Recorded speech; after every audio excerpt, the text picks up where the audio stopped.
시작하겠습니다. 성부와 성자와 성령의 이름으로 은총이 아득하신 마리아님 기뻐하소서. 주님께서 함께 계시니 여인 중에 복되시며 태중의 아들 예수님 또한 복되시나이다. 천주의 성모 마리아님 이제와 저희 죽을 때 저희 죄인을 위하여 빌어주소서. 아멘. 성부와 성자와 성령의 이름으로 아멘. 오늘 하늘이 굉장히 좋은 날이었습니다. 저희 디딤길 이렇게 걸었는데요. 굉장히 좋았습니다. 하늘도 그렇고 오늘 코스가 또 좋은 길이었어요. 나중에 그 미사리, 옛날 미사리 아시죠? 네, 그 미사리가 지금은 뭐 아파트가 많이 이렇게 생겼는데 미사리 건너편 쪽에 그러니까 거기 가면 스타필드가 있어요. 하남 스타필드 앞에 큰 길이 지나가는데 그게 양평, 광주 이렇게 가는 길이에요. 그 길 건너편 이쪽으로 그 넓은 공터가 아주 넓게 돼 있어요. 그러니까 하남 미사리 경정장에서부터 쭉 이어오는 그 길인데 굉장히 공원도 잘 조성되어 있고 길도 이렇게 잘 되어 있어서 나중에 기회 되시면 구산성지 저희가 시작을 했거든요. 거기에서부터 이렇게 쭉 걸어오시는 길은 굉장히 아름다운데 그 중에 일부가 맥화스 타이어 네? 남이섬에도 있고 네 거기도 있어요. 네, 그 길 걸으면서 참 아름다웠다는 생각을 했습니다. 네, 주말에 혹시 걸으실 수 있으면 좋겠고 마침 지난 순교자의 밤 때 우리 청소년위원회에서 여러 노래를 불렀는데 그중에 어머니들이 불렀던 나는 천주교인이요 했던 그 말이 부산성지에서 우리가 기념하는 김성우 안토니오 성인께서 하셨던 말씀이에요. 그래서 그 말씀도 그렇게 쭉 걸었는데 9월 순교자 성월 어제 우리들 나라 순교자들 경축했지만 오늘도 조금은 그런 여운 안에서 아름다운 길을 걸었다는 생각이 듭니다. 인생길입니다. 아름답게. 자, 오늘은 뭘 할 거냐면 그냥 지난번에 전래 공부, 지난 금요일날 전래 공부하면서 그렸던 그림 하나 다시 조금 설명을 하고 전래 공부 하셨던 분 거수 금요일날 네, 또 들으세요. 대답 함부로 하기 없기 미리 치사하게.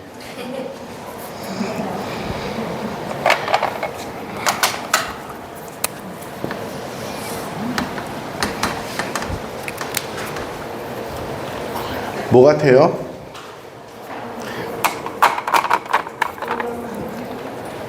네?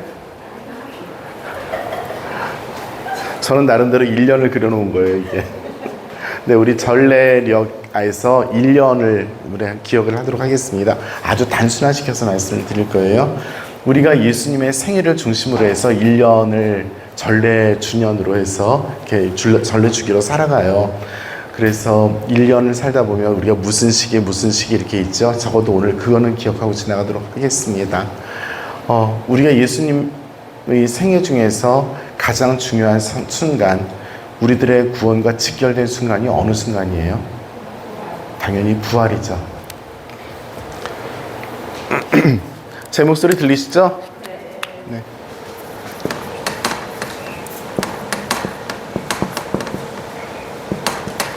부활 대축일이 있습니다. 부활 대축일이 있고 우리의 구원의 역사가 시작되는 시기가 언제예요? 당연히 성탄, 예수님의 탄생과 함께 우리들의 구원이 직접적으로 시작이 되죠. 예수님의 탄생을 기준으로 해서 그 이전의 시기를 우리는 무슨 시기라고 불러요? 아니, 인류 역사를 놓고 봤을 때 예수님의 탄생을 기준으로 해서 그 이전의 시기는 구약이잖아, 구약. 네, 예수님을 탄생을 기준으로 해서 신약의 시기가 시작이 되는 거죠.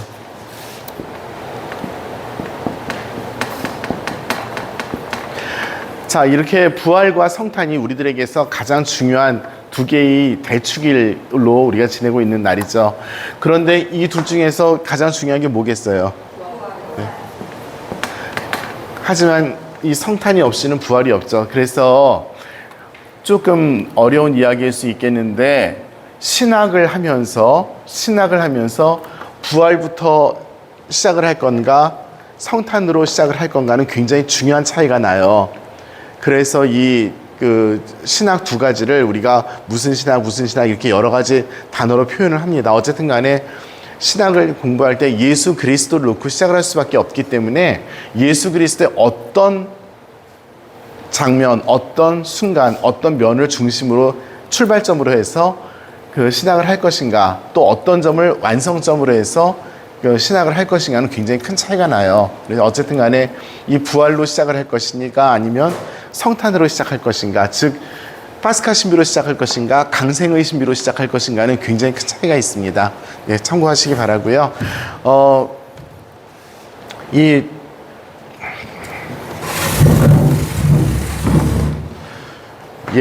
그 칠판 비 맞추느라고 바빠요 지금. 동영상 비인가? 어떻게 해야 될지 잘 모르겠다. 네, 우리 그냥 전례만 놓고 보면 이 부활을 준비하는 시기가 있죠. 무슨 시기라고 불러요? 네, 시계바늘이라고 생각해서 보겠습니다. 여기니까 전이면 이쪽이겠죠. 이쪽이 아니라, 그죠? 12시니까 11시, 뭐 예를 들어서.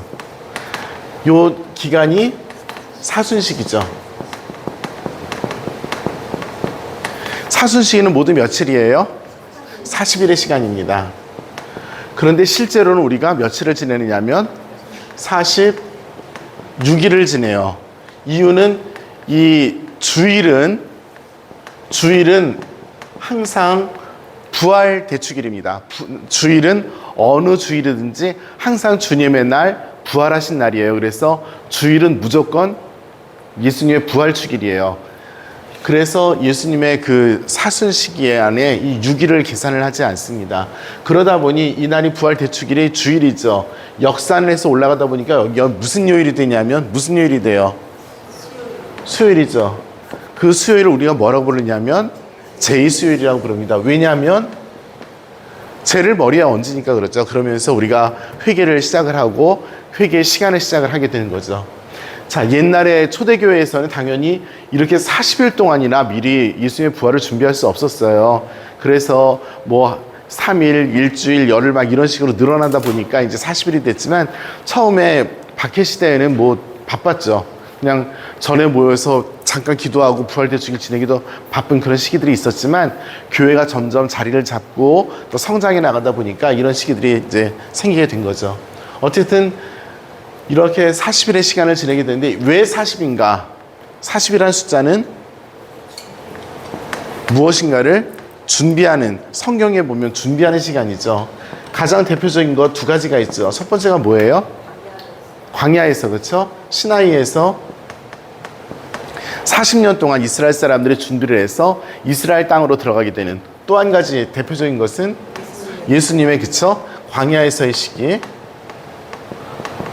이 두 가지가 가장 대표적으로 40일 시간을 우리들에게 이야기를 해줍니다. 그래서 교회의 전통에 따라서 이 40일 동안 준비하는 시간을 갖도록 그렇게 하죠.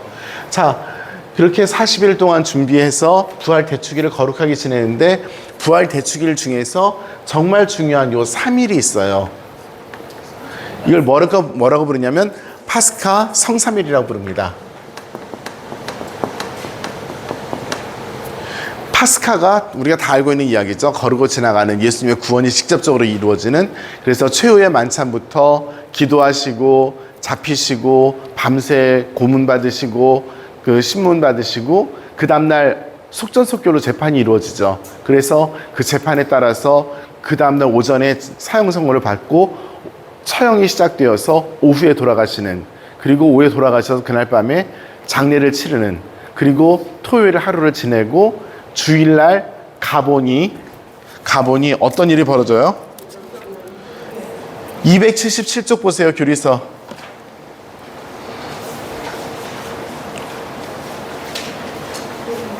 빈 무덤.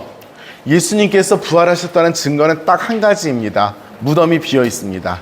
그리고 예수님께서 제자들에게 발현하셨습니다. 이 두 가지가 가장 큰 증거예요. 예수님의 부활에. 그랬을 때 바로 주일날 아침에 가보니까, 즉 안식일 다음날 아침에 가보니까 무덤이 비어있더라 해서 우리는 어떻게 기억을 하냐면, 안식일과 주님의 날 사이에 우리가 파스카 성야를 기념을 하면서 토요일과 주일의 징검다리 속에서 예수님의 부활대축일을 거행을 합니다. 그렇게 성사비를 지내게 되죠. 자, 이 부활을 우리가 이제 경축을 하는데, 예수님의 부활 시기가 있죠. 부활 시기는 예수님의 지상의 모든 것이 다 끝나고 교회의 시대가 시작되는, 거기까지가 바로 이제 부활 시기로 저희가 경축을 하고 있어요. 언제까지가 부활 시기예요? 네, 성령 강림 대축일까지.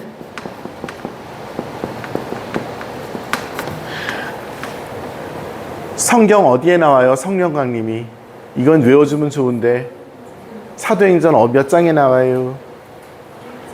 1장. 너무 감사합니다. 정확하게 틀리셨습니다.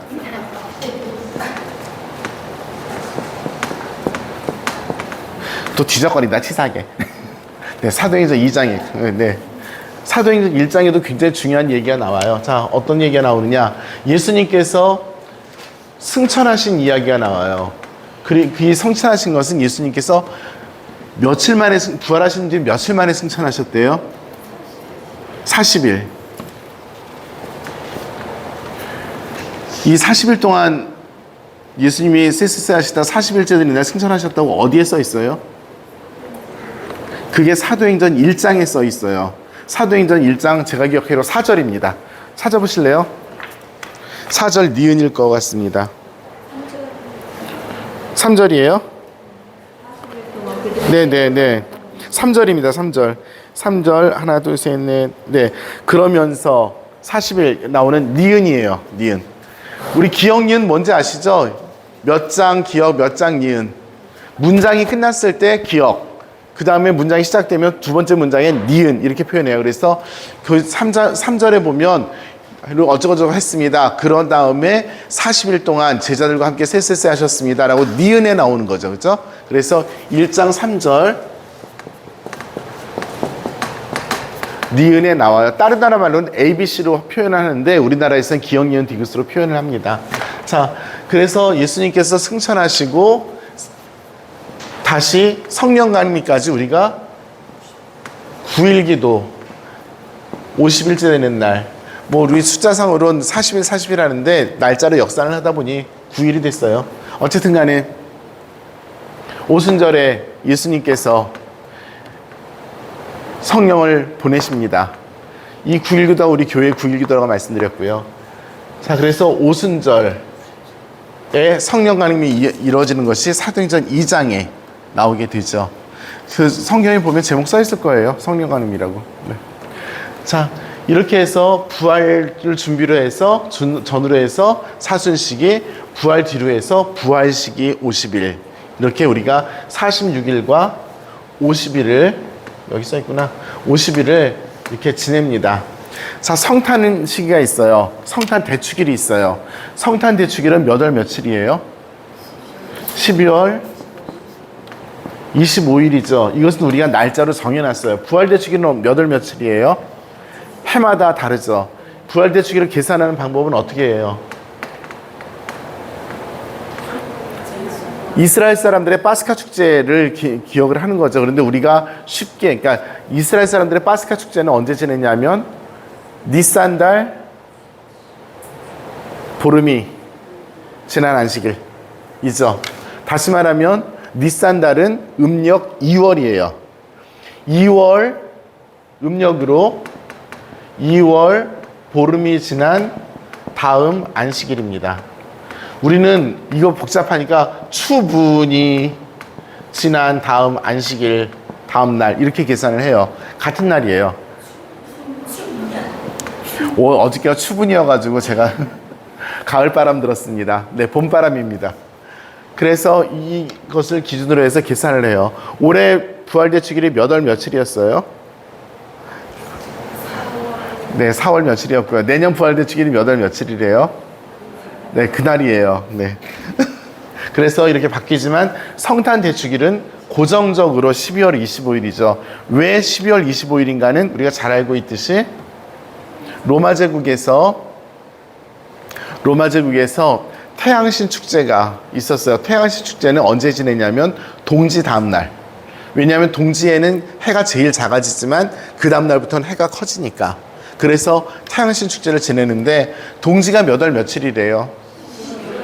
20일 아니면 혹시 23일 될 수도 있어요. 그래서 그 다음 날 될 수가 있는데 저희는 어쩌다가 보니까 25일 지내게 됐어요. 그 비하인드 스토리는 뭐 버전이 너무 많이 많아가지고 제가 얘기할 게 아닐 것 같고요. 그 중에 굉장히 아이러니하지만 그래도 이게 맞을 거다 한 게 숫자를 누가 잘못 썼대. 난 도저히 믿을 수가 없는데 어쨌든 그렇답니다. 네, 그렇게 된 상황에서 우리가 12월 25일을 지내는데 12월 25일 아니 들어오면서 성당에서는 물만 드세요 하고 잔소리 하려고 그랬더니 이렇게 좋은 게 있네. 잘 마실게요. 안 나와. 과일이 꼈나 봐.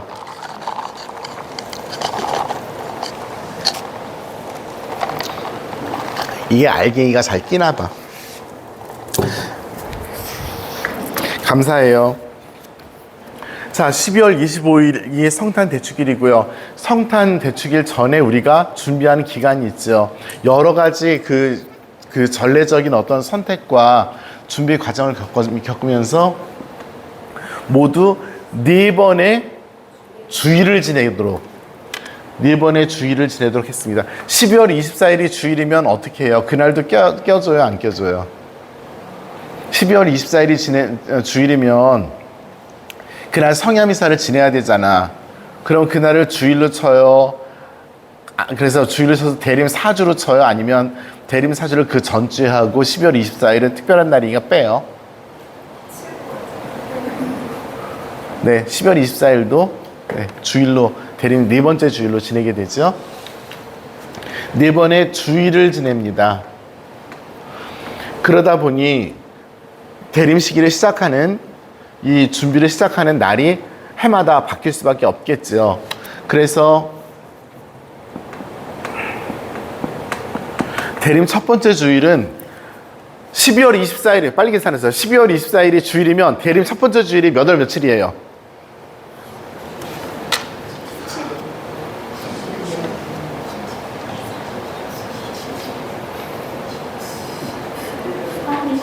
(3일이죠) 네, 12월 3일입니다.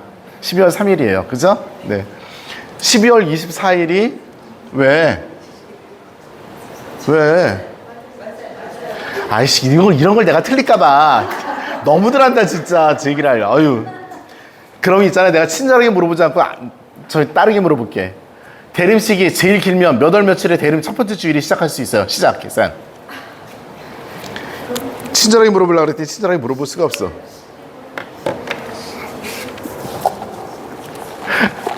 우리가 응용에 강하잖아. 아, 기분 좋아.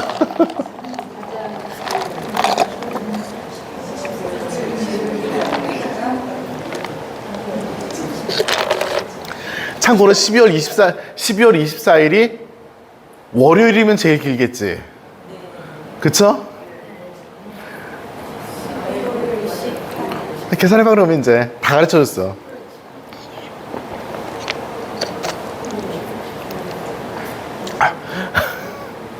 나 같으면 달력 펴본다. 며칠이에요?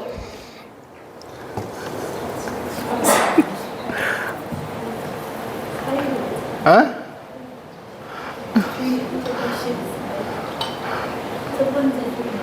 대림 첫 번째 주에 12월 무슨 사일?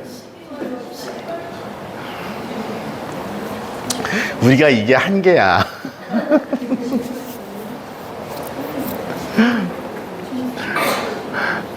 아니, 달력을 봐가지고 24일이 월요일인 날을 찾으면 되잖아.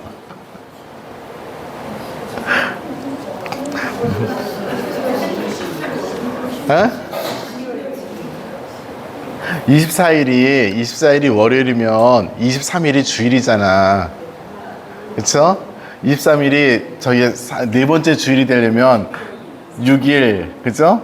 그 다음에 9일, 그 다음에 2일 다음에 그 앞에 며칠이 돼야 돼요? 네, 그만큼 돼요. 네. 내가 자존심이 상해가지고 이건 못 가르쳐 주겠다. 네, 그만큼 돼요. 그래서 이 대림식이 첫날이 11월일 수도 있고 12월일 수도 있어요. 자, 올해 대림식이 첫날이 몇 월 며칠이에요? 11월 맨 마지막 주일이 며칠인지 찾으면 금방 나오지. 올해 저기 성탄이 12월 1일이 대림 일주래. 12월 1일이. 그쵸? 네. 올해는 그렇습니다. 네. 작년에는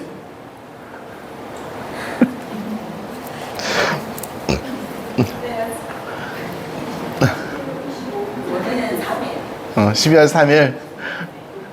네. 이렇게 돼요. 변해요. 네. 덤으로 올려다 삼았습니다.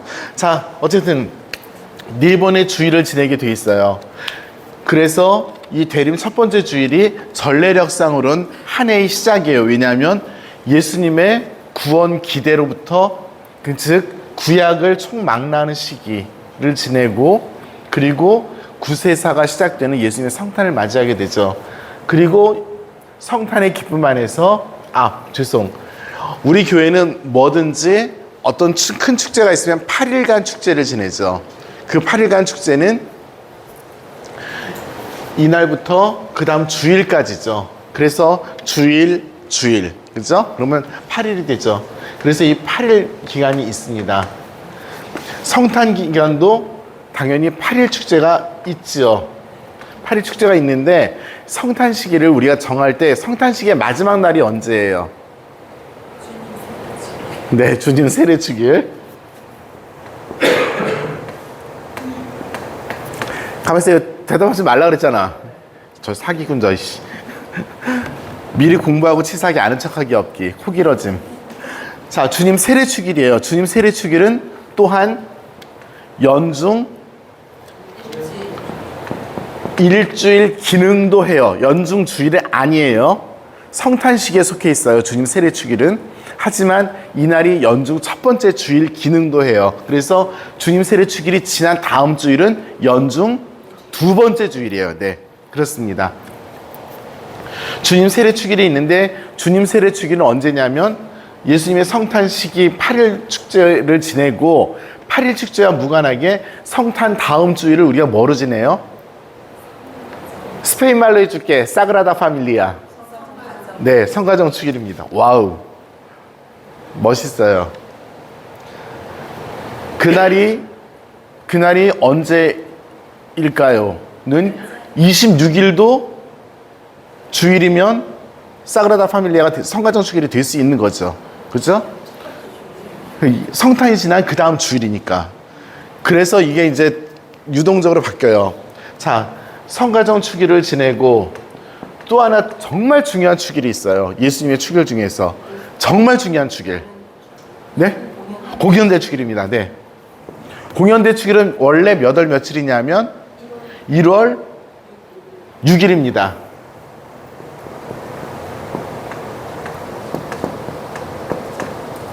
공현이 뭐예요? 공적으로 드러나셨다는데 공현이란 말은 에피파니라고 영어로 해요.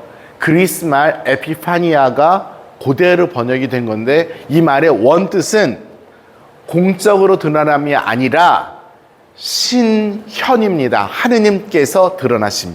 그러니까 하느님께서 인간 역사에 완전히 개입하심. 사람들과 얼굴을 마주보고 직접 대화를 시작하시고 삶을 시작하심. 이 뜻입니다. 이날 우리가 무엇을 기억을 해요? 동방박사 세 사람이 예수님을 찾아왔다. 성탄 대축일은 예수님께서 태어나신 것을 기억을 하지만 공연 대축일은 예수님께서 이 세상에 오셔서 사람들을 만나심, 이것을 기억을 해요.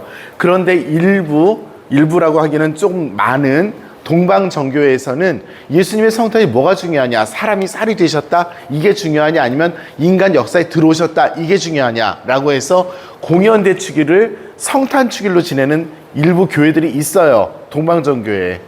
그리고 꽤 많아요, 그 숫자가. 그래서 우리가 성탄을 정할 때 우리는 12월 25일로 깔끔하게 지내지만 성탄 날짜가 몇 개가 교회마다 달라요. 12월 25일이 성탄이 아닌 교회들도 많이 있어요. 공연 대축일을 계산하는 방법도 다르고 등등 그렇습니다. 그래서 우리는 그냥 12월 25일이 전 세계 다 메리 크리스마스일 줄 알지만 서방 세계, 특별히 라틴계 언어를 쓰는 나라들이 강하기 때문에 그런 전통이 벌어졌지, 동유럽 교회에서는, 동방전 교회에서는 1월 6일을 비롯한 다른 날이 각 지역 교회에서 성탄이 다를 수 있는데 그 이유는 공현을 성탄으로 생각하기 때문에 그래요. 그래서 성탄은 무엇인가? 육적인 탄생, 이것도 중요하지만 그것보다는 사람을 만나심. 그래서 동방박사 세 사람, 뭐 전승과 야사에 의하면 피부가 하얀 사람, 검은 사람, 우리 피부인 사람, 이걸 만나셨대요. 전 세계 모든 사람을 대표하는 사람들인 거죠. 그 사람들이 황금과 유향과 몰약을 가져왔다. 황금, 왕권을 이야기하죠. 유향, 하느님이심을, 거룩함을, 몰약, 죽으면 시신에 바르는 약입니다. 우리를 위해서 순환하고 부활하실 예수님 구세주, 이것을 표현하는 선물을 가져왔다라고 이야기를 합니다. 자, 이렇게 주님 공연 대축일이 굉장히 커요. 이 주님 공연 대축일이 1월 6일인데 지금 전 세계에서 이것까지 챙겨가면서 축일을 지내는 나라는 단 하나도 없어요.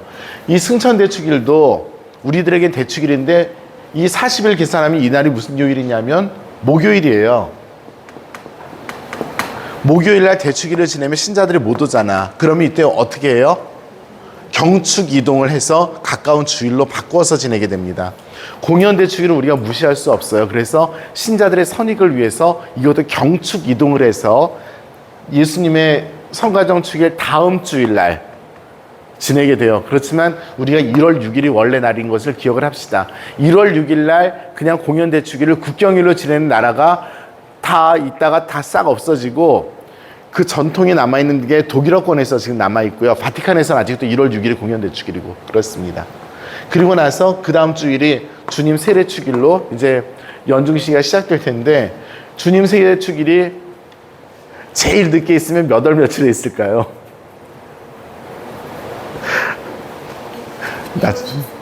1월 13일? 다시 한번 계산 잘 해보세요. 맞을 수도 있고 틀릴 수도 있어. 지금 6일로 계산한 것 때문에 그럴 것 같아, 내 생각으로는. 근데 6일이 더 뒤로 밀릴 수도 있어. 왜냐하면 12월 25일이 월요일이면, 주일이면, 그렇죠. 12월 25일이 주일이면, 그 다음 주일이, 성가정 축일이 몇 월 며칠이 돼요? 그 다음 주일이니까. 1월 2일, 1월 1일이죠. 1월 1일이죠. 그쵸? 31일까지 있어. 그리고 뭐 이걸 계산하고 앉았냐. 촌스럽게. 1월 1일이 되죠. 네. 1월 1일은 지낼 수 있을까요? 없을까요? 안 돼요. 그래서 그때는 성가정 축일이 원래 날이 12월 28일이에요. 29일. 28일은 무지한 아이들. 29일이에요.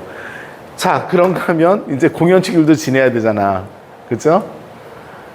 주일로 지내야 되잖아. 성탄 1월 1일 날 지내고 8일 날 지내고 그다음에 주님 세례까지 지내면 이게 잘못하면 1월 15일까지 갈 수 있어요. 그러면 어떤 일이 벌어지냐면 달력이 안 맞아. 주일이 모자라요. 그래서 여기서 운영의 묘를 교회에서 잘 살립니다. 그래서 성가정 축일을 갖다가 평일로 지내고 공연 대축일을 주일로 지내고 세례 축일을 주일로 지내는 그런 수를 써서 뭐 이렇게 하든지 해가지고 이 날짜를 좀 맞춰요. 그런데 우리가 지금 알고 있어야 될 것은 이 날짜들이 원래 이렇게 배정이 됐다는 걸 이야기하고요. 연중 계림시기의 마지막 주일이, 전 주일이 연중시기의 마지막 주일이죠. 34주일이에요. 연중 34주일. 그래서 여기에서부터 일주간을 맞춰서 삥 돌아서 다시 예를 들어서 여기에 6, 7, 8, 9 주간 중에 끝나요. 그럼 여기에서 다시 7, 8, 9, 10 주간부터 시작을 하겠죠.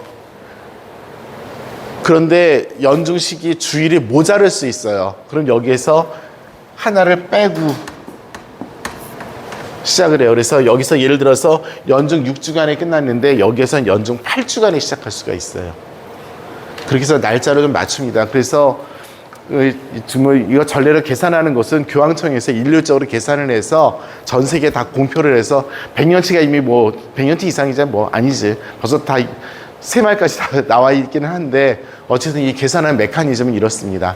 자, 연중 시기는 주님 세례 주기를 연중체 일주일로 하고 첫 번째 월요일부터 정식으로 연중 시기가 시작이 돼요. 그래서 아까 말씀드린 대로 제2수요일 전에는 요만큼 정도에서 해결이 되는 것 같아. 그리고 나서 이 뒤로 와서는 요 안에서 해결이 되는 것 같아요. 10주까지 또 안 가는 것 같아요. 대충 이해하셨죠? 오케이. 질문 안 받겠습니다. 우리가 지금 전례 공부하는 게 아니고 다 아시는 내용들이라. 중요한 것은 교회가 왜 이 짓거리를 할까요?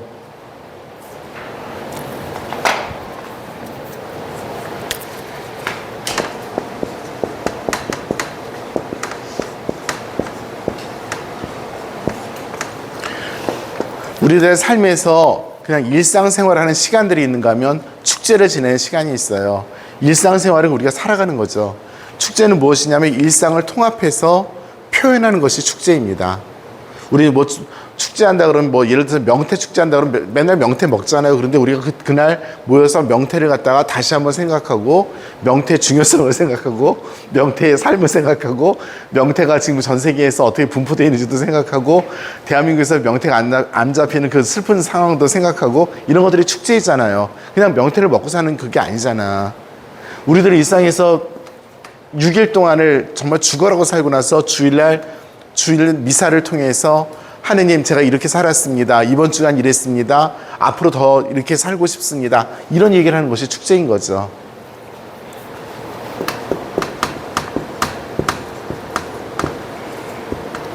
인생이 있습니다. 우리들 인생을 통틀어 놓고 보는 것이 있어요. 이것은 무엇이냐면 우리들의 일상입니다.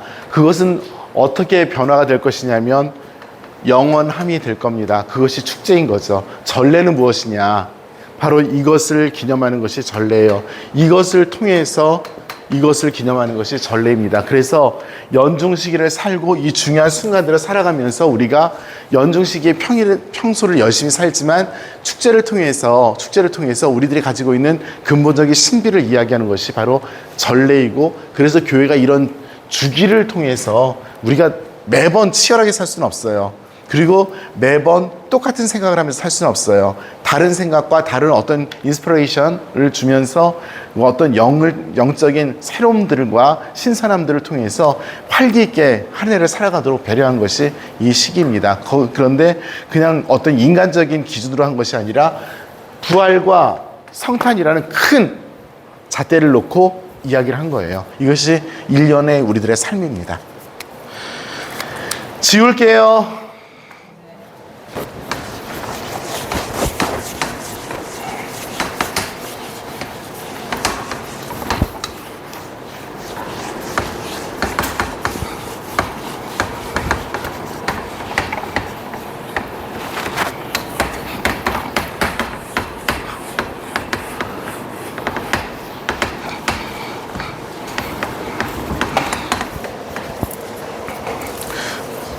오늘 우리가 하고 싶은 것은 272쪽 저승에 가시어 사하늘의 중들 가운데서 부활하시고입니다. 631항입니다.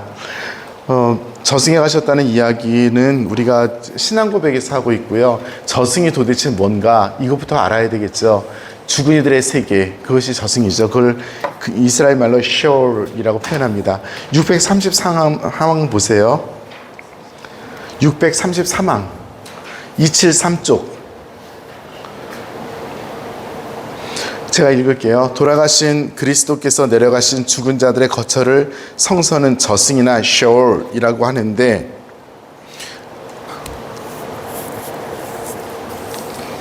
이곳에 있는 이들이 하느님을 볼 수 없기 때문이다. 사실 악인이건 의인이건 구세주를 기다리는 모든 죽은 이의 경우가 그러하듯 예수님께서는 아브라함 품에 안긴 불쌍한 라자로의 비유를 보여주시듯이 그들의 운명이 모두 같다고는 할 수 없다. 예수님께서는 저승에 가셔서 구해내신 것은 아브라함 품에서 자신들의 해방자를 기다리고 있는 거룩한 영혼이다 라고 이야기해서 셔오는 뭐냐면 구원을 기다리고 있었던 의인들의 자리. 그래서 우리가 저승 그러면 황천길이 아니고요, 의인들이 구원을 기다리던 자리라고 이야기합니다. 자, 그러면 우리 이제 생각을 그냥 우리 사람이니까 금방 쉽게 생각을 하죠. 아니 그럼 예수님께서 몇천 년 동안 몇만 년 동안 인류를 만드셔가지고 살았는데 그럼 그 사람들이 몇억 년 동안 몇만 년 동안 그냥 그 자리에 앉아 있었다는 얘기예요? 라고 이야기하죠. 우리는 시간 안에 살기 때문에 당연히 이런 쉬운 질문들을 합니다. 그리고 그 질문은 굉장히 어린아이 질문이지만 당연히 우리들에겐 정당해 보여요. 그런데 몇 번을 말씀드리지만 하느님의 시간은 늘 현재입니다. 하느님께는 과거와 미래와 현재가 없어요. 지금 현재만이 존재합니다. 그랬을 때 예수님께서는 지금 이 순간 돌아가셨고, 이 순간 부활하셨고, 이 순간 저승에 가셨고, 이 순간 모든 사람들을 구원하셔요.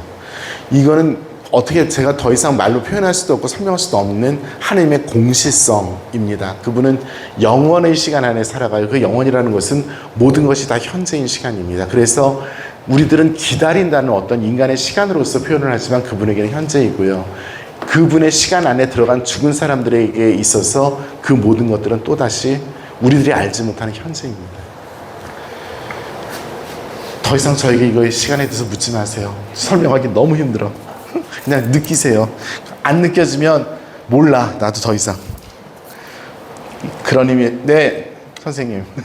네. 사도신경에 저승에 가시어 그 다음에 죽은 이들 가운데서 부활하시고라고 되어 있잖아요. 네. 저승에 가시는 시점과 부활 시간에 제가 외워 있는 건가요? 부활하시는 좋은 말씀이고요. 예수님께서 저승에 가시어 부활하시고가 예수님께는 현재 시점이에요. 그 사람들에게는 현재 시점은 아닐 겁니다. 그 사람들은 살았고요, 그 다음에 죽었고, 분명히 인간의 시간이 있어요. 죽은 다음의 시간은 그 다음부터는 하느님의 시간 안에 들어가요. 그 시간은 그 사람들에게 현재일 겁니다. 예수님에게도 현재이고요. 그래서 이 신비의 시간들을 우리가 묵상하고 관념적으로 이해하는 수밖에 없어요. 우리들의 계산법으로는 도저히 답이 나오지 않습니다. 적어도 저에겐 그렇습니다. 전자계산기 좋은 거 가지고 계신 분들은 나중에 두드려 보시기 바랍니다. 네, 그래서 저승의 시간에 대해서 이야기를 드리면 나머지 것들은 읽으실 수 있으리라고 생각합니다. 그냥 읽으세요. 뭐 그것만 아시면 읽으실 수 있을 거라고 저는 확실하게 믿습니다. 못 읽어내면 그럴 가능성이 제로입니다. 그런 의미에서 우리 조금 더 부드러운 얘기 한 가지 할까요? 그러니까 로맨틱한 얘기.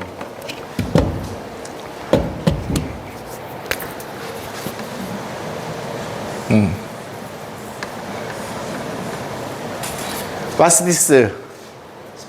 십자가. Who?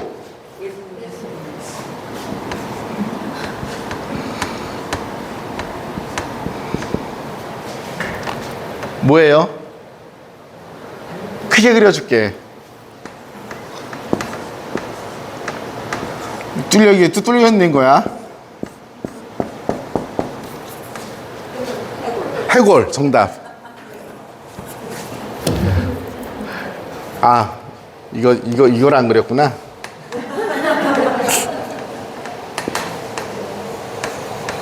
동방교회 십자가를 보면 예수님 십자가 밑에 해골이 있는 것들이 굉장히 많이 있어요. 왜 그러냐면 그분들의 어떤 그 생각이라든지 야사에 의하면 예수님께서 돌아가신 그 십자가가 꽂혀있던 자리가 아담의 무덤이 있었다고 생각해요. 그러면서 모든 죽은 이들의 무덤과 직결된다고 생각을 해요. 그러니까 약간 설화적이고 신화적이고 우의적이고 약간 야사와 어떤 것이 섞여 있지만 그 사람들의 믿음은 무엇이냐면 예수님의 십자가 꽂힘으로 해서 지하에 있던 사람들이 드디어 부활할 수 있게 되었구나 라고 해서 동방교회 많은 십자가들, 이콘들을 보면 이 해골이 그려져 있을 거예요. 저도 어렸을 때 이런 십자가를 굉장히 많이 봤는데 어느 순간에 우리나라에서 많이 없어졌더라고요. 참고하십시오. 그래서 혹시 이런 성화를 보시게 되면 아, 저게 그거구나. 그래서 예수님께서 십자가 때 못 박히신 그 십자가 묻혀있던 꽂혀있던 그 자리에 가면 사람들이 손을 놓고 회회회 져가지고 기생충이 한 마리도 없을 것 같아요. 손을 다 집어넣고 거기서 기도하고 거기 예루살렘에 그 십자가에 못 박힌 그 자리와 무덤 자리가 그냥 한 건물 안에 있어요. 한 성당 안에 있어요. 그래서 여기서부터 여기까지 불과 몇 발자국 되지도 않아. 그 사이에 또 이만한 돌판이 있어가지고 예수님 시신을 수습했다 그래서 거기다 맨날 나르드 향유 칠해가는 사람들이 있어요. 그리고 그 나르드 향유 이렇게 칠해놓으면 그 자리 그 돌판에서 하셨다니까. 사람들이 거기서 옷 갖다 비벼대고 뭐 갖다 비벼대서 그 가족들에게 갖다 주겠다고 그렇게 그래서 또 거기 수사들이 와가지고 나르드 향유를 계속 발라놔요. 아주 향기가 굉장히 좋은 게 보통 좋은 게 아니에요. 예루살렘에 가시면 그 성전에 이제 제일 중요한 게 그 자리인 거죠. 우리들에게는 예수님의 순환과 죽음과 부활이 이루어진 자리니까 사람들이 바글바글해요. 그리고 예수님 무덤은 거기는 줄 서서 들어가서 그 옆에 뭐 사람이 너무 많이 오니까 빨리 나오세요 이 소리 이것저것 막 소리 지르고 신경질 내고 하는 수사들로 그냥 좀 짜증이 납니다. 강추 아침에 5시인가 문 열어요. 그때 사람 없어. 저는 거기 그때쯤 들어가가지고 철퍼덕 자리 깔고 앉아가지고 있었는데 뭐 나중에 그러니까 작년 1월 달이죠. 작년 1월 달. 계속 그랬지만 작년 1월 달에는 굉장히 좋았던 게 한 2시간 동안은 정말 사람들이 없더라고요. 1월 달에 갔더니 겨울이니까. 그때 교구 전례위원회에서 이제 마티아 주교님하고 이제 신부들 7명이 같이 갔었거든요. 근데 가서 철바닥 앉아 있는데 되게 좋더라고요. 꼭 그렇게 하시기 바라는데 그때 가실 때 꼭 방석 가져가세요. 일어나는데 추워가지고 돼지는 줄 알았어. 돌바닥이라.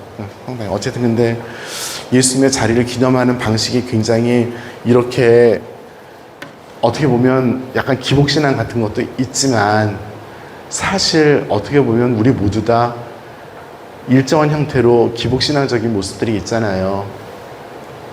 그 배우지 못하고 신앙에 대해서 깊지 못한 사람들이 표현하는 방식이 우리들처럼 조금 더 배웠다고 해서 그거 하는 사람들 보고 어쩌고저쩌고 할 수 있지만 하나님께서 보실 때는 다 거기서 거기에요. 그렇죠? 이번에 우리 십자가에 순교자 함께 쓴 십자가의 글을 이렇게 읽으면서 우리들 신앙이 어떤 것들을 바라는가 그건 제가 다 읽어야 되겠죠. 본당시보라는 놈이 그거 안 읽으면 안 되겠지.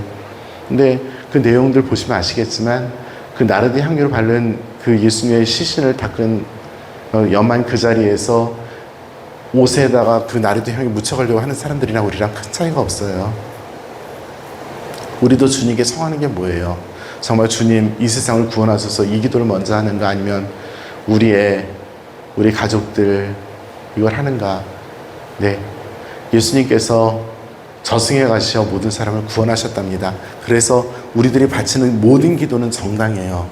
하지만 조금 더 예수님께서 원하시는 거를 청할 수 있는 것은 굉장히 중요할 거라는 생각이 들고요. 네, 자꾸만 옆으로 세고 있습니다. 예수님께서 저승에 가셔서 모든 사람들을 구원하십니다. 그 믿음 안에서 청하는 것도 예수님께서 원하시는 것을 청할 수 있으면 하는 생각입니다. 네, 638항 보겠습니다. 제 그림 솜씨가 초등학교 1학년 때나 지금 때나 별로 변함이 없어요. 너무 좋아요.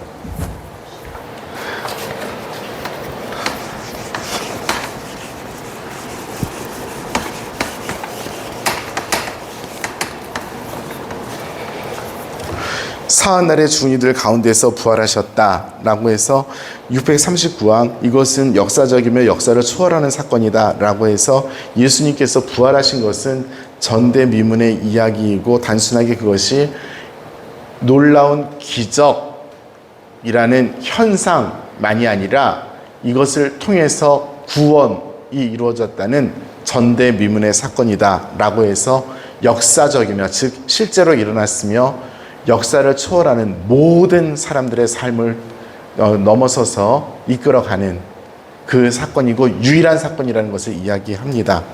예수님께서는 유일하게 하느님으로서 인간이 되어 오셨고 그분이 우리를 위해서 부활하셨는데 이것은 반복되지도 않고 다른 사람에게 의해서 대신되지도 않을 유일한 사건입니다. 그리고 그것은 우리 눈앞에서 벌어졌습니다. 라고 하는 것이 639항의 이야기입니다.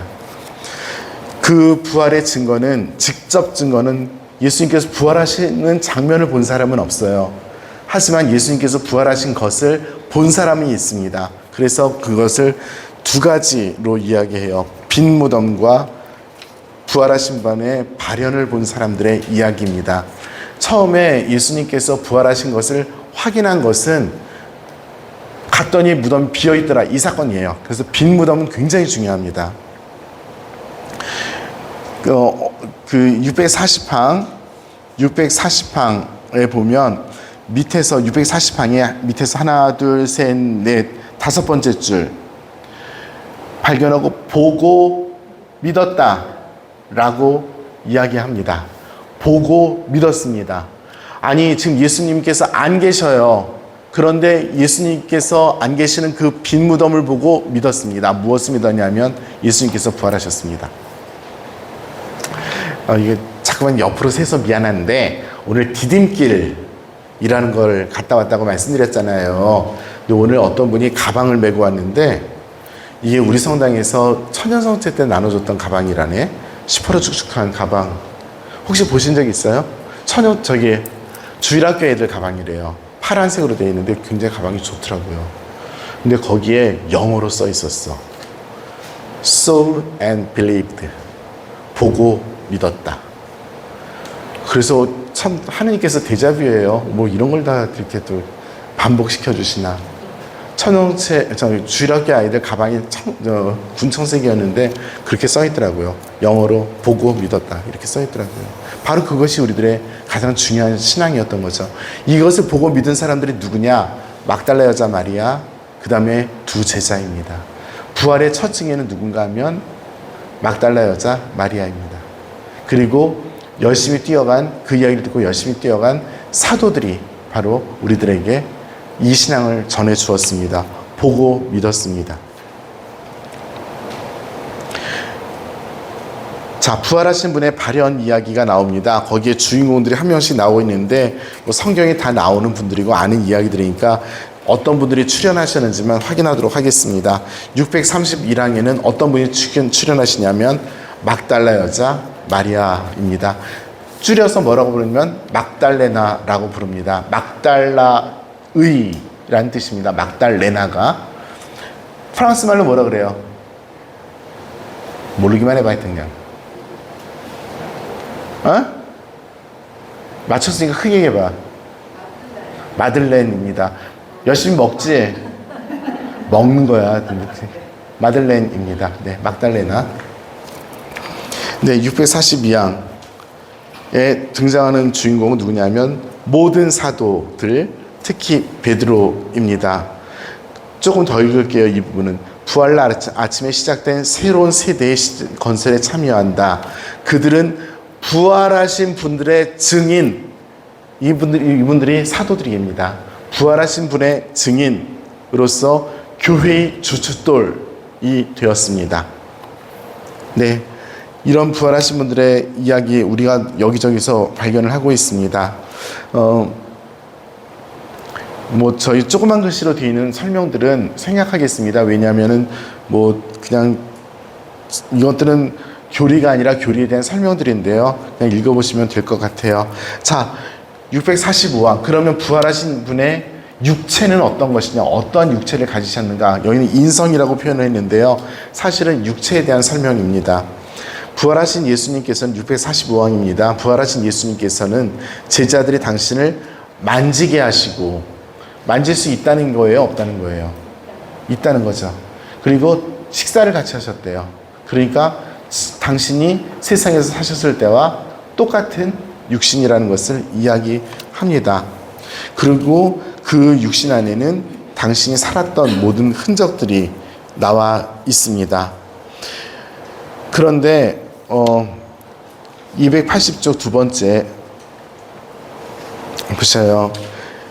두 번째 줄, 한편 이 참되고 실제적인 육신은 영광스러운 육신의 새로운 특성도 함께 지니고 있다. 영광스러운 육신이라고 한다면 부활하신 분의 육신입니다. 이 육신은 이제 시간과 공간의 제약을 받지 않고 원하는 곳에 원하는 때에 마음대로 나타날 수 있다 해서 568항 보시면은 거기에 마태복음, 루카복음, 요한복음의 이야기들이 나와 있어요. 저는 제가 좋아하는 요한복음에서 이 장면을 확인해 보도록 하겠습니다. 요한복음 20장 14절을 펴보십시오. 제자들이 오돌돌돌 떨고 있을 때 예수님께서 발현하신 장면입니다. 요한복음 20장 14절을 보세요.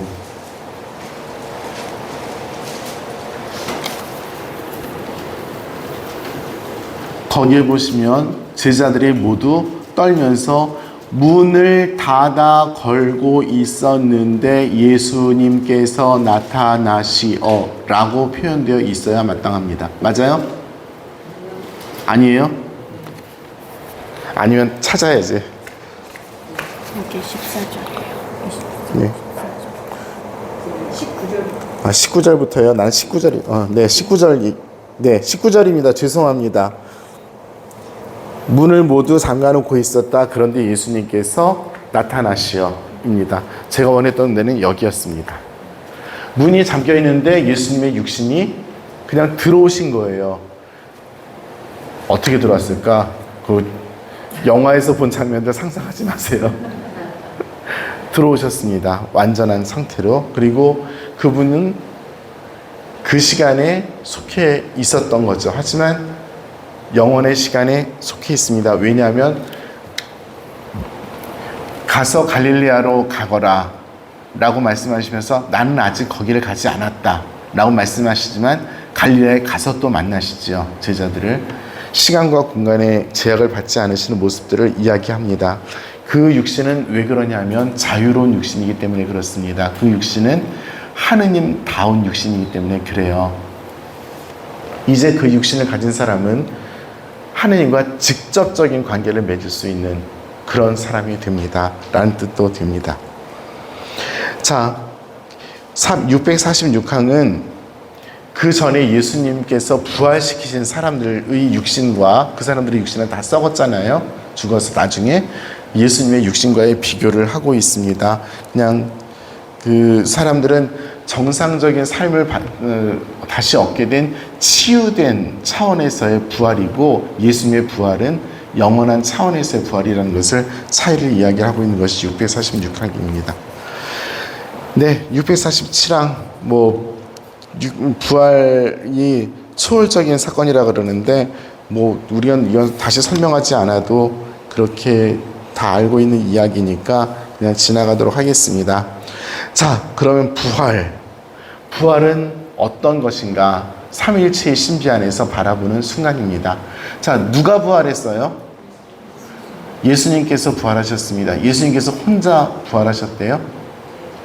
셀프로? 아니면 하느님 아버지께서 부활시키셨대요? 예수님 죽었잖아. 에? 시키셨다는 건 없죠. 당연히 없지 않겠지. 없지 않으니까 내가 물어보고 있겠지. 네, 확인해 보도록 하겠습니다. 천천히 읽겠습니다. 648항입니다. 그리스도의 부활은 하느님께서 피조물과 역사 안에 초월적으로 개입하셨다는 점에서 신앙의 대상이다. 그렇다 치고 부활 안에서 삼위 하느님께서는 동시에 함께 일하시며 각 위격의 독자성을 드러내기도 하셨다. 즉 같이 하시는데 각각 특별한 가진 당신의 인격과 활동 안에서 함께 하셨습니다. 각각 다르게 한 가지 행동을 하셨습니다. 각각 다른 존재이면서 하나이신 분답게 각각 다른 인격체로서 존재하시면서 한 가지 행동을 같이 하셨습니다. 그러면 예수님이 부활하실 때 성부도 부활하시고 성자도 부활하신 거예요? 아니에요. 하지만 한 가지 행동을 하셨습니다. 예수님을 부활하신 것은 성부도 부활시키셨고 성자도 부활시키셨고 성령께서도 부활시키셨습니다. 좀 더 읽어볼게요. 그리스도의 부활은 당신 아들 그리스도를 되살리시고 그로써 그 인성을 삼위일체 안으로 이끌어 들이신 성부의 권능을 통해서 이루어졌습니다. 자, 제가 조금 전에 예수님께서 부활하신 것이 하느님께서 부활시키신 거예요? 라고 여쭈어 보았죠. 그런데 사도행전의 이야기, 하느님 아버지께서 그리스도를 되살리셨습니다. 라고 증언합니다. 베드로 사도가. 그리고 바오로 사도께서는 하느님 아버지에 대해서 뭐라고 표현하냐면 예수 그리스도를 죽음에서 불러 일으키신 이라는 표현을 해요. 그렇다면 예수 그리스도는 그때 무엇을 하셨는가? 부활하셨어요. 너무나 간단하지만. 네, 조금 더 읽도록 하겠습니다.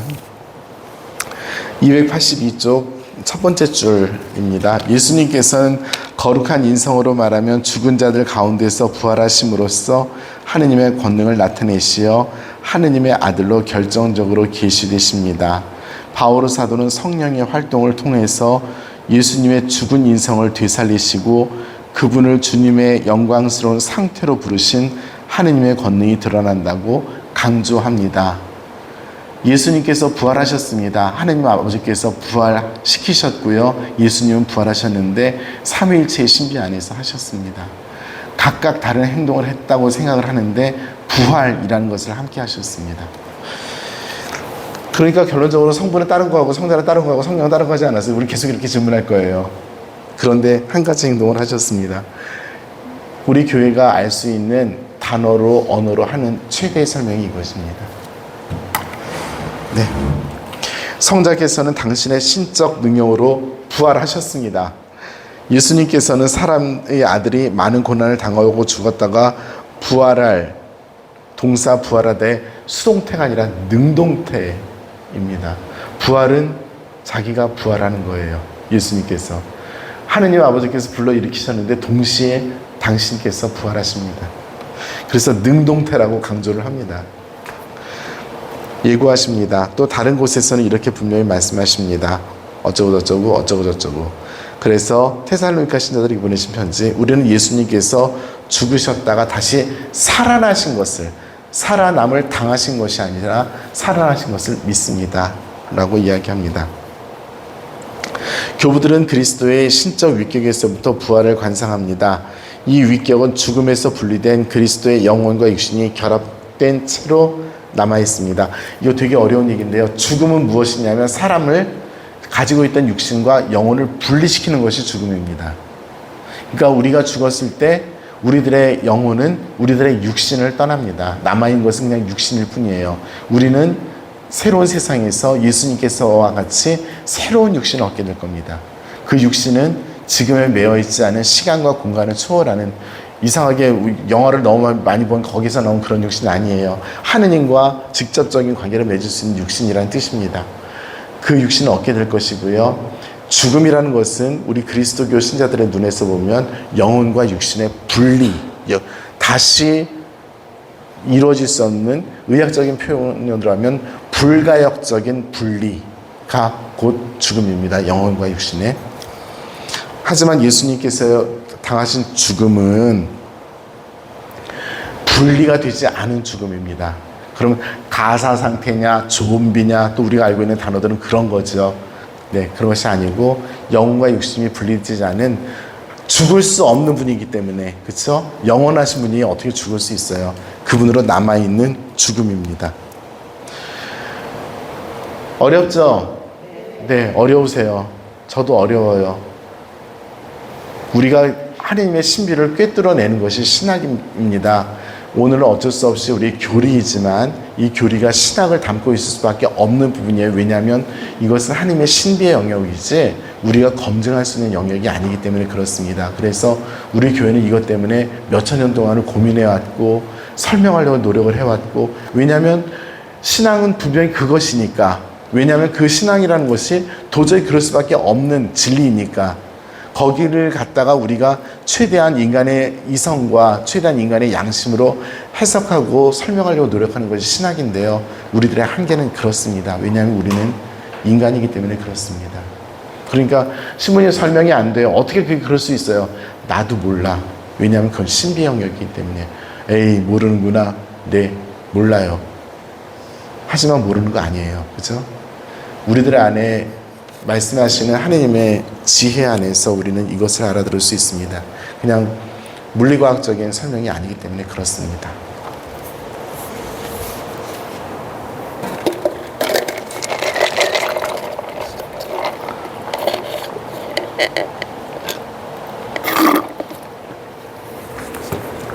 부활의 의미와 구원 효과, 이거는 뭐 제가 얘기를 하면 뭐 하겠습니까? 다 알고 있는 건데, 그건 저희 간추림으로 읽겠습니다. 656항 보십시오.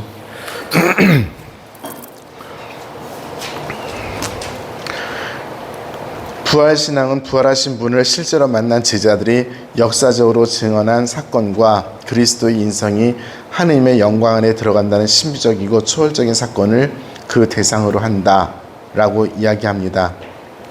즉, 부활신앙을 구성하는 것은 사도들의 증언과 그 사도들의 증언을 밑바탕으로 하는 우리들의 신앙 고백인 것입니다. 그분께서는 부활하셨습니다 라고 하는 사도들의 증언과 그 부활이 어떤 것인지 고민하고 그 사실을 우리가 깨달아내는 것이 바로 부활신앙의 내용들입니다. 빈무덤과 수위는 증거입니다. 658항, 죽은 자들 가운데서 부활하신 첫사람이신 그리스도께서는 지금은 우리 영혼을 의화시키심으로써 장차에는 우리 육신을 다시 살리심으로써 우리 부활의 근원이 되십니다. 이 부분은 설명을 아니면 한마디를 하고 지나가겠습니다. 부활이 무엇인가? 그럼 우리는 영원한 생명이라고 이야기를 하죠. 그런데 그 교리서에 지금은 우리 영혼을 의화시킨다 라고 표현합니다. 의화가 영어로 뭐예요?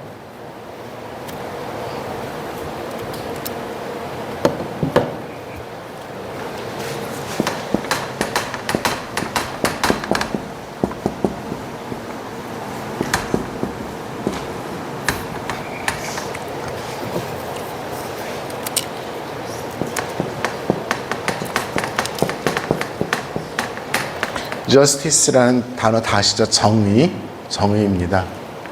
유스티노라는 세례명 들어보셨죠? 네, 유스티누스, 옳다라는 뜻입니다. 네, 그 라틴어예요. 정의, justice, 라틴어로 justitia이고요. 그 정의롭게 만드는 것, 그것이 justificatio입니다. 그것이 justification이에요.